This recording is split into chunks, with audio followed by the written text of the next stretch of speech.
and I have said this to many people entering into leadership roles that I find they'll struggle with at times, is I would rather have someone who is a medium level performer but whose attendance is excellent, so that way I know and can rely on the individual, than someone who, when they're there, executes extremely highly, but I cannot reliably say if they will be there.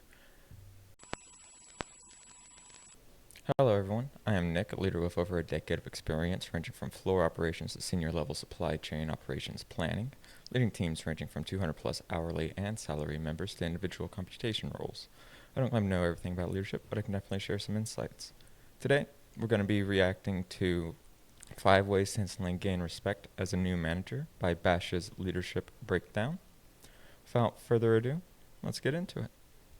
60% of new managers fail in the first few months of being in the role, and it's all because they make one crucial mistake talking to their employees. They think it will earn them respect, but I'll go ahead and say I'm interested to see where he goes with this.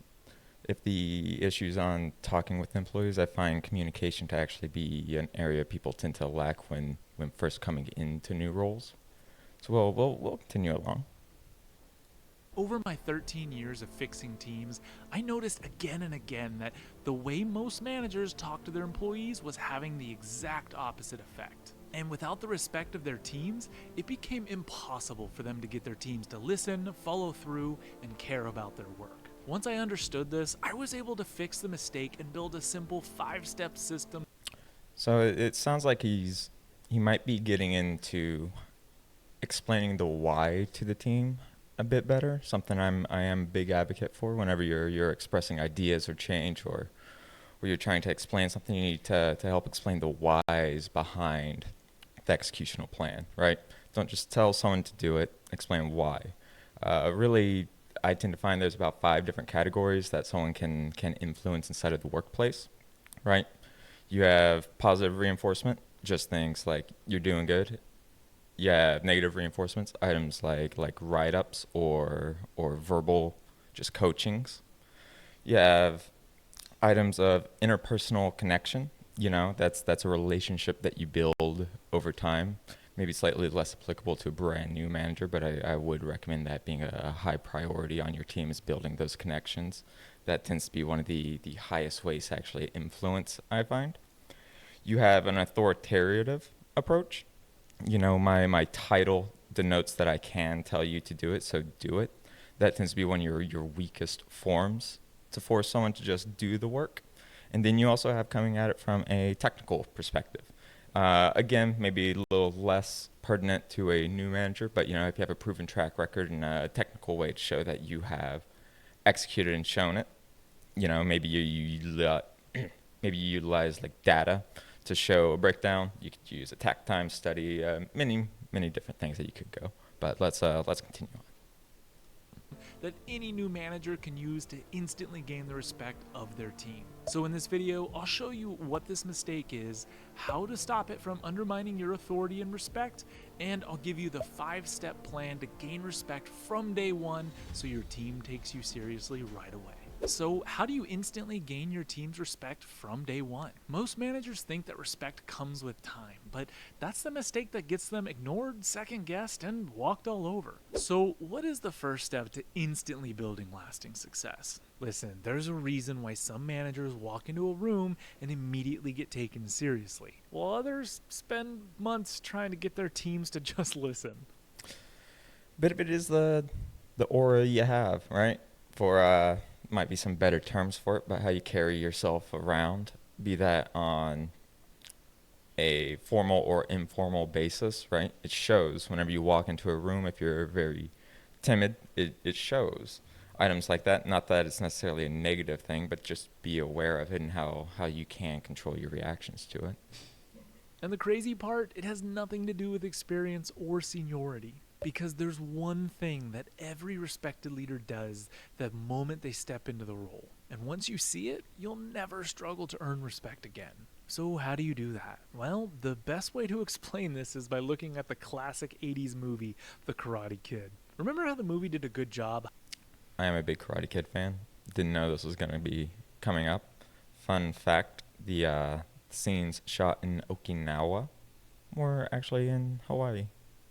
Highlighting the two polar opposites of both styles of dojos, Mr. Miyagi was always preaching patience, discipline, and respect to his students, while Cobra Kai's John Kreese was preaching aggression, fear, and his students followed that mindset. Even outside the dojo, the students mirror their leader's temperament. And this is exactly how leadership works in the real world. Your team will copy your actions whether you want them to or not. So how can you use this to build respect? Well, it's simple. You set the standard first. Because no one respects a leader who expects one thing from their team but does the exact opposite themselves. Your team will do as you do, not as you say. So here's 3 tips to start earning instant respect right now. Tip number 1. Be early, not just on time. Nothing kills respect faster than a boss who's constantly late but expects. So I will say on this note, right? If you have legitimate reasons, you have legitimate reasons. However, it is best practice to ensure that you plan to arrive early, so that way if anything does occur, you actually arrive on time.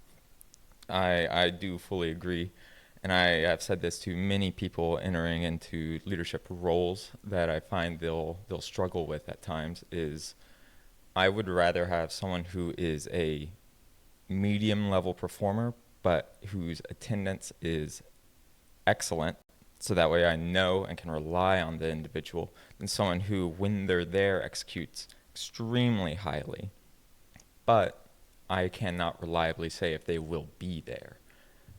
But with that, we definitely want to ensure that we have our attendance on lock, especially whenever we're establishing ourselves inside of a new role. Employees to be punctual.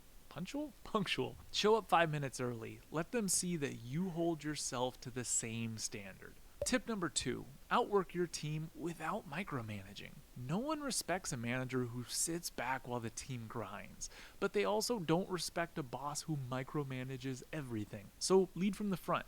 Be the first to take on tough tasks that have the biggest impact, but trust your team to do theirs. Tip number 3, stay calm under pressure. Have you ever seen a boss lose it over something small, flipping out over a mistake, yelling in front of the team, blaming employees when things... It's very true. This can lead to a very toxic work environment. I have seen and been in situations where leaders, for lack of a better way, do not know how to handle themselves appropriately whenever the stress gets ticked up too high. The ability to do that stress management is a very important skill set. Something to remember with this is how you handle stress. I find that, one, ensuring that you do, as a new manager, still prioritize a certain level of work-life balance, so that way you can de-stress outside of the component. Ensure, whatever the policies are, you're taking advantage of any time off policies, anything like that, because what you want to avoid long term is burnout. You would want to think this almost as if you were training a muscle, right? You want to continue to put it under a bit of stress, under a bit of load. You'll build that as a skill set and strength, but you still have to rest it. Ensure that you're doing that, and long term you're able to learn and grow, develop that as a skill. Things go wrong, when things go sideways, you need to stay composed. Take a breath, process before reacting. If feedback is needed, give it privately and professionally, because if you panic, you lash out, or make excuses, your team will do the exact same thing when they're under pressure. When you set It's very true. Remember, you are setting the precedent for the culture of your team.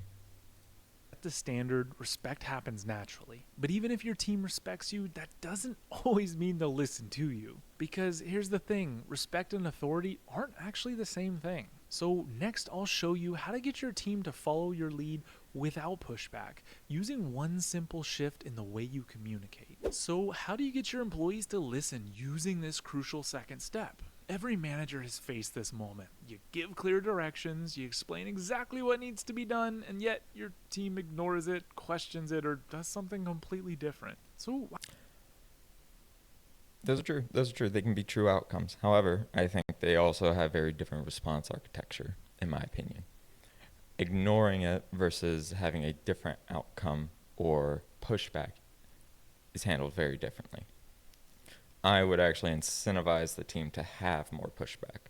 Great idea generation or process improvement, any of that is not a individual task typically. It's through a refinement, especially as a new manager. You should be actually trying to absorb all the knowledge of the team that you have because you're in a learning phase. Take advantage of your learning phase. The team, let them know you're there to learn it. You have a different skill set that you're coming in with. The company clearly saw a skill to have you come in. However, you may need to round out something else. You can look at something like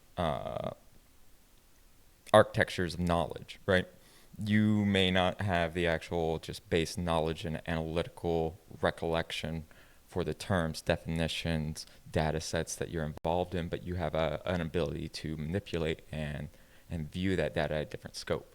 So you need to spend that initial time ensuring you're rounding out whatever scope level the role is that you need to have in that learning phase. In the case of new management, it tends to be ensuring that you understand the core definitions, terms, metrics, ensure that you're understanding the actual team. That's more important, in my personal opinion, than understanding some of the core metrics. Those you can pick up with more time, especially if you have a team that will work with you. How does this happen? And more importantly, how do you get people to listen to you without resistance? There's a simple shift that turns pushback into buy-in. The natural instinct is to double down, be firmer, be stricter, or demand compliance, but that creates more resistance. So how do you get people to listen? Well, let me ask you this. Have you ever played The Legend of Zelda: Ocarina of Time? If you have, then you probably remember Kapora Gabora, the talking owl. Every time he shows up, he dumps a wall of text on you, and let's be honest, no one's reading it. People mash the skip button faster than you frantically press the close door button when a stranger approaches you in the elevator, praying that you don't accidentally hit yes to hearing it all over again. This is exactly how most managers communicate. They think they're giving clear instructions, but in reality, they're just info dumping. And employees do exactly what players do with Kapora Gabora: zone out and skip through it. So what do you do if you want your team to actually listen and be involved? You have to stop talking to them and start talking with them. People don't support what they're told. That's true. That goes back to the 5 different ways that I brought up earlier. That interpersonal connection tends to be the strongest form that you have to drive and influence your team. To do. They support what they help create. The more ownership they feel over a decision, the more likely they are to actually follow through. And the best way to make this happen? Turn instructions into conversations. Because when people feel heard, they buy in automatically. So how do you do that? You just simply use these 3 tips. Tip number 1, instead of starting with instructions, just start with a question. Instead of saying, We need to hit this deadline. just simply ask, what do we need to do to hit this deadline? Now, instead of feeling like they're being forced into something, they're a part of the solution. Tip number 2, Yeah, you want to show that you're relying on the team. Otherwise, why is the team there? Make sure that you're utilizing the skill sets. Like I mentioned earlier, you are coming in with a different skill set than the team currently has. You're filling a role that is currently a gap in the team. You need to make sure that you fill in that slot. You're utilizing the other pieces that place in.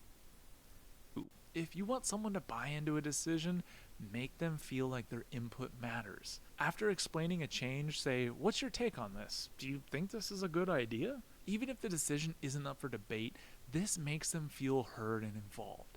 And when It does. Truly, if you know it's going to have to come down ultimately either way, still gather the feedback. Still bubble it up. Make sure that their voice can be heard. Make sure that you relay that to them, right? Don't try and lead with a false flag on it either, right? Don't say, give me the feedback and we'll try and change the world. You know, we can build a case, we can send it upstream, we can drive the change from within, but don't overpromise, especially as a new manager, because then you also have to have the follow through, and long term, the team will remember what you make hard promises on. people feel like they have a say, they follow through, even if they don't love the decision. Finally, tip number 3, repeat back what they say when they do give criticism. People don't need to get their way, they just need to feel understood. If someone does push back, just simply say, "So, what I'm hearing is that you're concerned about this." That makes a ton of sense. Well, here's why we're doing it this way. This instantly diffuses resistance because now they feel like you actually listened. When you stop info dumping and start creating buy-in, your team will listen. But even if Yeah, this goes into the explaining the why, right? If you're telling your team a new direction's coming down, explain why the new direction's coming down, the benefits that it poses. So you got to make their workload potentially long term easier. Is it something that is a boon for the business? Is it something that has a clear definitional forward? Like, explain why the project's rolling. If you don't know why the project's rolling, how in the world are you going to expect the team that executes that project to do it successfully? And you need to be able to translate that vision to the team so they can execute it. they follow your lead, there's still another challenge. How do you get them to stay accountable without you constantly having to watch over them? That's where this next simple step comes in. I'll show you how to build a culture of accountability where your team polices itself so you don't have to. So, how do you get your team to follow through without that constant check-in? Tell me if this sounds familiar. You roll out a new rule, your team comes out strong, but then by next week your team stops doing it. You feel like you have to babysit everything just to make sure work gets done. Why does this happen? That's because most managers hold their team accountable the wrong way. They either micromanage every detail or they set rules but never enforce them. That just doesn't work. There's a simple way to get your team to hold themselves accountable without you having to chase them down. If you've ever played Jenga, you already understand how accountability works. Because the way most managers enforce the rules, well, it's like pulling the wrong piece in Jenga. At first, it seems fine, but you pull too many weak blocks out, and the whole thing collapses. So, what are these weak blocks in leadership? Well, there are the moments when you make an exception, you let something slide, or, It is true. You are the one setting the precedent with it. Depending on the size of your organization, you may have some other support structures that you can lean on for it, but ultimately, the team knows whenever you make an exception. If you allow someone to have a lighter workload because of a personal issue, then that is now the precedent long term. If you allow someone to leave early for this or that, you are now setting the work culture, especially if that's something within your scope as the new manager. Even if it's things like, oh, I didn't see that violation, you turn a blind eye. People see it when you turn that blind eye. you enforce the rules inconsistently. You let one person turn something in late, you allow one top performer to break a rule, and you don't follow through on a consequence. And just like in Jenga, it doesn't break the system right away, but little by little it weakens the entire structure until one day the whole thing falls apart. So if you want a team that holds itself accountable, you need to make sure every single block is solid. So here's how to build a system where your team stays accountable without you constantly chasing them. Tip number 1, enforce rules consistently with no favorites. Nothing destroys accountability faster It's true. Just be fair and consistent.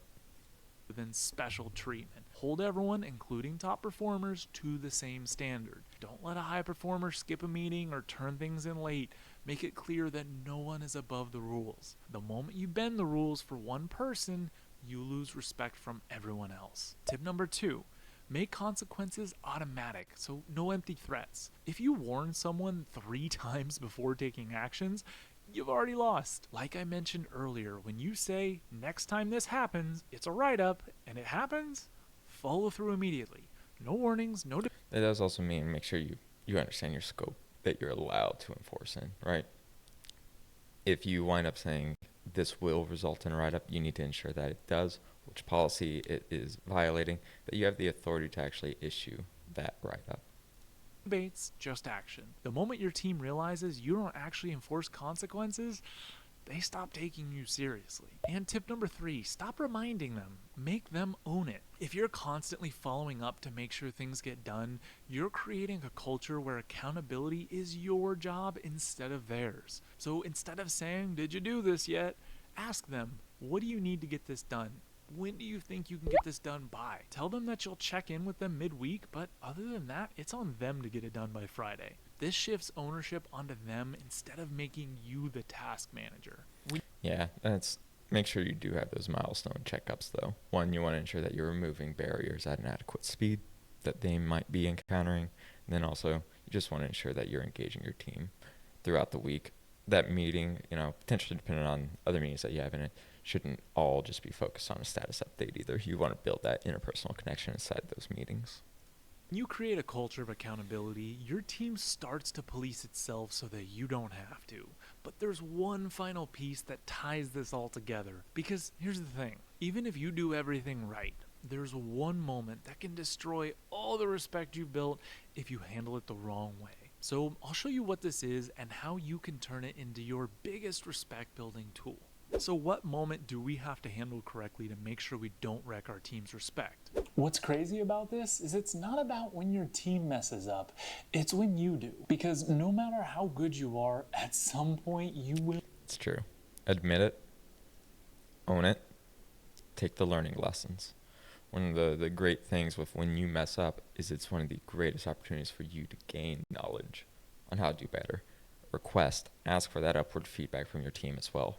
Even well before anything does occur, continue to ask. You want that feedback and you need to action on it.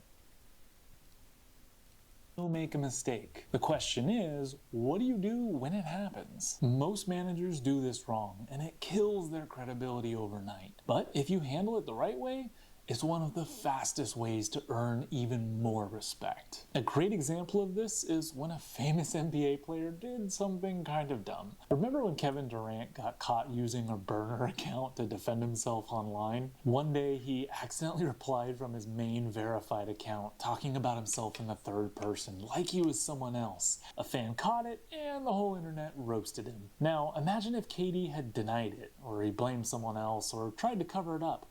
That would have only made things worse. And that's exactly what most managers do when they mess up. They shift blame, they make excuses, or they pretend it didn't happen.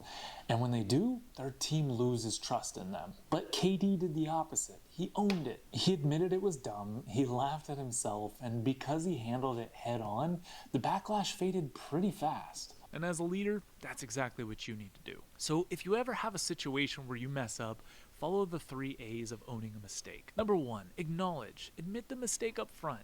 Don't make excuses. You're going to say something like, "I miscalculated that deadline. That's on me, guys." Number 2, apologize. Keep it short and professional. A good example of this would be, "I should have handled that better." What you don't want to do is say something like, Oh, I'm the worst boss ever. Don't make it a pity party. And number 3, Yeah, don't do that.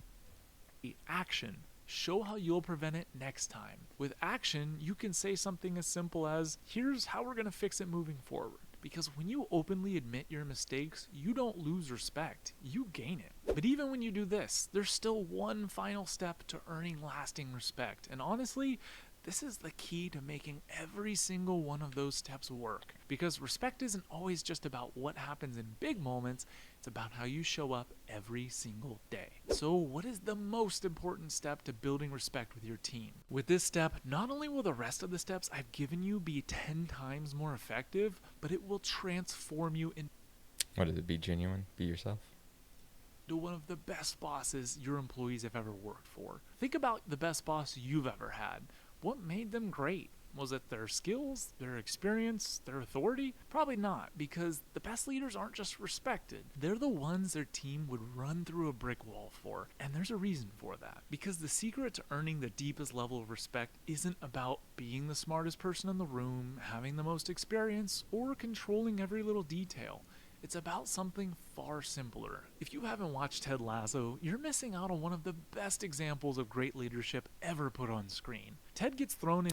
I do love Ted Lasso. It's a great one. I got there's a good management book actually where people break down the philosophy of Lasso. It's actually Lead like Lasso. Got it over on my bookshelf. Into an impossible situation. He's a football coach turned into a soccer manager with zero experience in soccer. On paper, he should fail instantly, but he doesn't. Why? Because his real skill isn't in tactics. It's how he treats people. He connects with his team, he remembers the little things, and he checks in with them as people, not just employees. And because of that, when he pushes them, he holds them accountable or he has tough conversations, they respect him for it. Even if they don't like it in the moment. That's the secret. It's true. It's very true.